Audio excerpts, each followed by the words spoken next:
एक जंगल में टुनटुनी चिड़िया अपने दो बच्चों के साथ रहा करती थी। उस जंगल में एक काली गुफा थी जिसके अंदर सिर्फ पीली चिड़िया ही जा सकती थी और पूरे जंगल में टुनटुनी ही पीले रंग की चिड़िया थी। एक दिन, बच्चों, मैं कल सुबह के लिए हम सबका फेवरेट ब्लू एप्पल लेने जा रही हूँ। हम तीनों मिलकर खूब मजे से खाएंगे।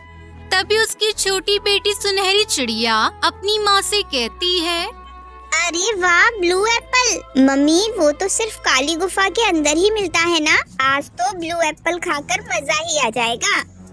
दोस्तों, कल की वीडियो में आपने इतने कम लाइक क्यों किए? मुझे बहुत बुरा लगता है। दोस्तों, जब मैं आपके कहने पर कहानी बनाती हूँ और आप बहुत कम लाइक करते हो, और जब आप कम लाइक करते हो तो मुझे वीडियो बनाने का बिल्कुल भी मन नहीं करता है। तो प्लीज दोस्तों, अब इस वीडियो पर जाकर लाइक कर दो।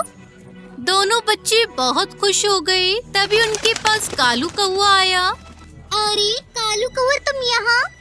हाँ टुनटुनी चिड़िया, मैं यहाँ से गुजर रहा था, देखा कि तुम ब्लू एप्पल के बारे में बात कर रही हो तो नीचे आ गया। थोड़ा सा एप्पल मुझे भी खाने को दे दो ना।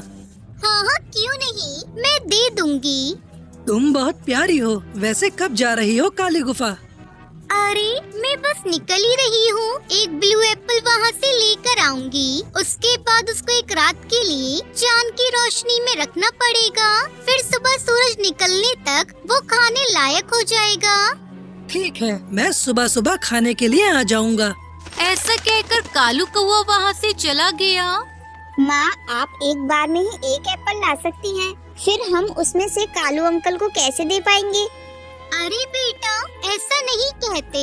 कालू भैया टाइम आने पर हमारे कितने काम आते हैं। थोड़ा सा उनको भी दे दूंगी तो हम में से कोई भूखा नहीं मरने वाला। ये बात जिगरबाज ने सुन ली और वो फौरन टुनटुनी चिड़िया के पास आ गया। सुना है तुम कालू कौवे को एप्पल खिलाने वाली हो? हाँ, खिलाऊंगी। तुम्हें कोई परेशानी है? नहीं, भला मुझे क्या परेशानी हो सकती है? जब उसको दे रही हो तो आधा एप्पल मुझे भी दे देना। एप्पल के 4 हिस्से होने वाले हैं। उसमें से हम तीनों और कालू भैया खाने वाले हैं। तुम अगली बार ले लेना। देख लूंगा तुमको। भगवान करे कि एप्पल ही चोरी हो जाए। ऐसा कहकर जिगरबाज वहाँ से उड़ गया। टुनटुनी चिड़िया भी काली गुफा में जाकर ब्लू एप्पल लेने चली गई। फिर तकरीबन आधे घंटे बाद वो अपने पंजों में ब्लू एप्पल दबाए वापस आ गई। फिर टुनटुनी चिड़िया ने ब्लू एप्पल जमीन पर चांद की रोशनी में रख दिया और टुनटुनी चिड़िया खुश होते हुए अपने घोंसले में जाकर सो गई। अगली सुबह, चलो बच्चों, अब ब्लू एप्पल पक गया होगा, उसे खाने चलते हैं। तभी उन्होंने देखा कि ब्लू एप्पल अपनी जगह से गायब है। अरे ये क्या हुआ? ब्लू एप्पल तो यही होना चाहिए। तभी वहाँ पर कालू कौवा भी आ गया। अरे टुनटुनी, लाओ लाओ, कहाँ है ब्लू एप्पल? जरा खिलाओ यार। टुनटुनी चिड़िया ने दुखी भाव से कालू को सारी कहानी सुनाई। ये जरूर उस जिगरबाज ने ही किया होगा। मैं अभी उसको लेकर आता हूँ। ये कहकर कालू कौवा उड़ चला और थोड़ी देर बाद कालू कौवा जिगरबाज वहाँ पहुँचे। टुनटुनी चिड़िया, माना कि कल तुमसे मैंने एप्पल मांगा था और तुम्हारे ना देने पर मुझे बुरा भी लगा था, लेकिन इसका मतलब ये नहीं कि मैंने ही उसको चुराया है। अरे तो फिर मेरा एप्पल किसने चोरी किया? तभी कालू कौवा कहता है, हमें टुनटुनी की मदद करनी चाहिए। काली गुफा के अंदर सिर्फ टुनटुनी ही जा सकती है, इसलिए ऐसा करते हैं, टुनटुनी चिड़िया के साथ चलते हैं। ये बाहर तक ब्लू एप्पल लेकर आएगी और यहाँ तक हम ले आएंगे। इस तरह हम एक ही बार में 3 एप्पल ले आएंगे। और हाँ, जब हम एप्पल को चांद की रोशनी में रखेंगे तो जिगरबाज और मैं पेड़ के पीछे छुप जाएंगे। आखिर पता तो चले किसने तुम्हारा एप्पल गायब किया है। ये सही आइडिया है कालू। ठीक है, हम सभी चलते हैं। अब तीनों पक्षी काली गुफा तक चले गए। फिर टुनटुनी चिड़िया ने एक एक करके उनको एप्पल लाकर दिया और तीनों टुनटुनी के घर वापस आ गए। अब हम इन तीनों एप्पल को चांद की रोशनी में रख देते हैं। सुबह तक ये खाने लायक हो जाएंगे। जिगरबाज, आज रात हम पेड़ के पीछे सोते हैं। तभी रात के तकरीबन दूसरे पहर में हरी तोती दबे पांव वहाँ आई। उसने ब्लू एप्पल को छुआ ही था कि वहाँ पर छुपे हुए कालू कौवा और जिगरबाज ने उसको घेर लिया।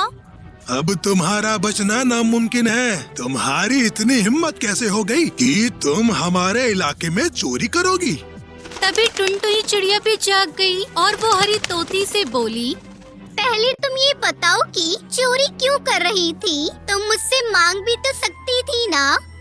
तुम लोगों को जानना है कि मैं चोरी क्यों करती हूँ। तुम मेरे साथ चलो, तुम सबको सब कुछ पता चल जाएगा। ये सुनकर सभी उसके साथ उसकी बताई जगह पर पहुंच गए। वो उनको एक गुफा में ले गई, जहाँ पर दो छोटे छोटे तोते थे जिनके पंखों में चोट लगी थी। अरे, इन बच्चों का तो बहुत बुरा हाल है। एक वायरस के चलते इनको इन्फेक्शन हुआ था। साधु बाज ने कहा है कि अगर इनको 7 दिन तक काली गुफा में उगने वाला ब्लू एप्पल खिलाया जाए तो इनके जख्म सूख जाएंगे और ये बिल्कुल ठीक हो जाएंगे। अब पूरे जंगल में सिर्फ तुम ही काली गुफा के अंदर जा सकती हो और तुम आखिर 7 दिन तक क्यों मेरे बच्चों के लिए काली गुफा में जाती? इसलिए मैंने चोरी करना ही ठीक समझा। ये सुनकर टुनटुनी को उस पर दया आ गई और वो बोली, तुमको एक बार मुझसे आकर बात करनी चाहिए थी। इन बेचारे बच्चों के लिए भला 7 दिन तक गुफा में क्यों नहीं जाती? अब तुम फिक्र मत करो, तुम्हारे बच्चे ठीक हो जाएंगे। इस तरह रोजाना टुनटुनी चिड़िया ब्लू एप्पल लेकर आती और 7 दिन तक हरी तोती को दे देती। उसके बाद 7 दिनों में हरी तोती के बच्चे एकदम ठीक हो गए। फिर सभी खुशी खुशी रहने लगते हैं। तो मेरे प्यारे बच्चों, इस तरह हम सभी को एक दूसरे की मदद करनी चाहिए। और जब आँख खोलते हैं तो वो एक सुंदर से जल महल के अंदर होते हैं। वो जल महल सोने का बना हुआ होता है। ये चमत्कार देखकर वो सभी बहुत ही खुश होते हैं। हिमालय के जंगल में कालू कौआ अपनी पत्नी टुनटुनी चिड़िया, बेटी सुनहरी चिड़िया पिंकी चिड़िया के साथ रहता था। वो बहुत ही गरीब परिवार था। उनके पास कमाई का कोई जरिया नहीं था। जैसे तैसे वो अपना पेट पालते थे। एक दिन वो सभी खाना खाने बैठते हैं तो टुनटुनी चिड़िया सबको खाने में दाल की खिचड़ी देती है। ये देखकर उसका पति कालू उससे कहता है, अरे टुनटुनी, ये क्या दाल खिचड़ी क्यों परोसी है? कोई सब्जी या रोटी क्यों नहीं बनाई? जी, घर में ना तो कोई सब्जी बची है और तो और आटा भी थोड़ा ही था, इसलिए सबके लिए दाल खिचड़ी ही बना पाई।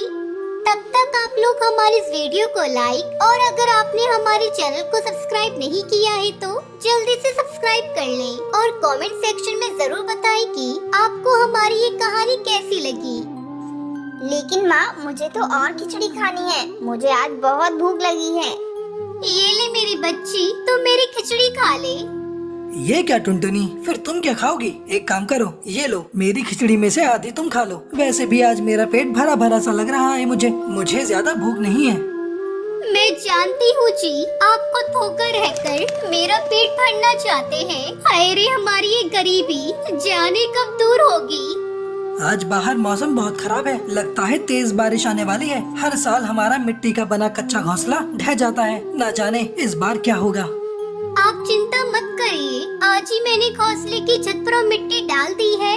टुनटुनी चिड़िया कह ही रही होती है कि तभी उनकी पड़ोसन हरी तोती वहाँ भागती हुई आती है और कहती है, टुनटुनी और कालू भाई, जल्दी करिए, अपना सामान बांध लीजिए, फिर से बाढ़ आने वाली है। बाहर मौसम बहुत ही खराब है और नदी का बहाव बहुत तेज है। कभी भी बाढ़ आ सकती है। जल्दी जल्दी यहाँ से निकलिए। ये सुनकर वो सभी हड़बड़ी से सामान बांधते हैं और वहाँ से निकल जाते हैं और कुछ ही देर में उनका मिट्टी का बना घोंसला बाढ़ में बह जाता है। कालू कौआ अपने पूरे परिवार के साथ एक पेड़ के नीचे बैठ जाता है। हे भगवान, ये तू हमें कैसी सजा दे रहा है जो हर साल आप हमारे बनाए हुए घोंसले को बाढ़ में बहा देते हो। कई दिनों की मेहनत से तैयार किए गए मिट्टी के घोंसले को आपने पल भर में ही गायब कर दिया। पता नहीं हम गरीबों की किस्मत में इस ऊपर वाले ने क्या लिखा है।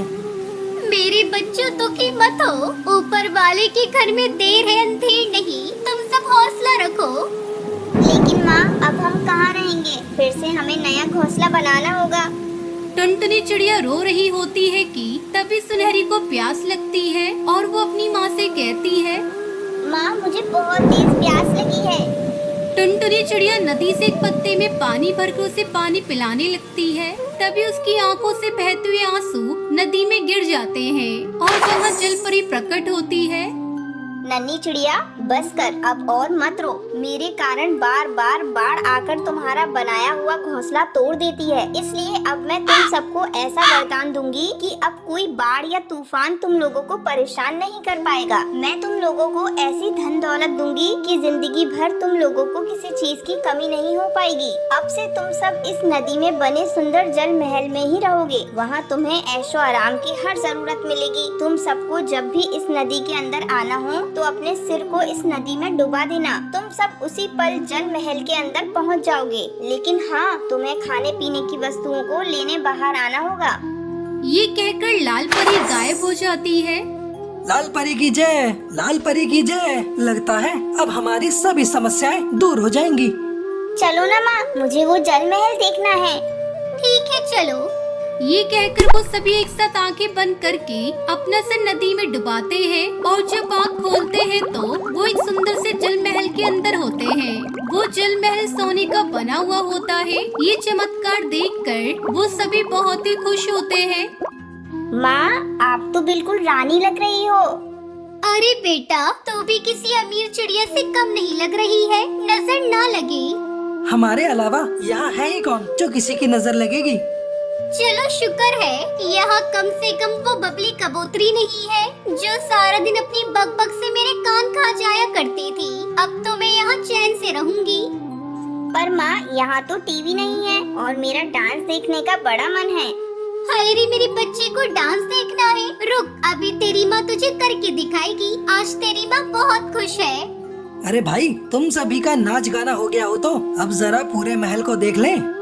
और इस तरह टुनटुनी का परिवार अपने सारे दुख भूल चुका था और खुशी खुशी इस महल में रहने लगते हैं।